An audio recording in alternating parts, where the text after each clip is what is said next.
ಧಾರ್ಮಿಕ ಕ್ಷೇತ್ರಗಳ ಸಂರಕ್ಷಣೆಗಾಗಿ ವಿಶ್ವ ಹಿಂದೂ ಪರಿಷತ್ ವತಿಯಿಂದ ಮಂಗಳೂರಿನ ಕದ್ರಿ ಶ್ರೀ ಮಂಜುನಾಥ ಕ್ಷೇತ್ರದಿಂದ ಕುತ್ತಾರು ಕೊರೆಗಚ್ಚನ ಆದಿ ಕ್ಷೇತ್ರಕ್ಕೆ ಇಂದು ಬೃಹತ್ ಪಾದಯಾತ್ರೆ ನಡೆದಿದೆ. ದಕ್ಷಿಣ ಕನ್ನಡ ಜಿಲ್ಲೆಯಲ್ಲಿ ಇತ್ತೀಚಿನ ದಿನಗಳಲ್ಲಿ ಹಿಂದೂ ಧಾರ್ಮಿಕ ಕ್ಷೇತ್ರಗಳನ್ನು ಅಪವಿತ್ರಗೊಳಿಸುವ ಕುಕೃತ್ಯ ನಿರಂತರವಾಗಿ ನಡೆಯುತ್ತಿದೆ.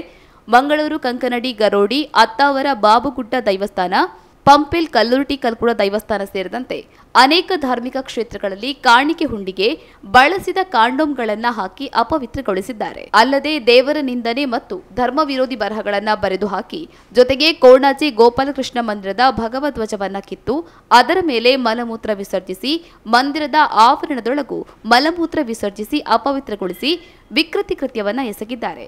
ಆದರೆ ಈ ಬಗ್ಗೆ ಪೊಲೀಸರಿಗೆ ದೂರು ನೀಡಿದ್ರೂ ಯಾವುದೇ ಪ್ರಯೋಜನವಾಗಿಲ್ಲ.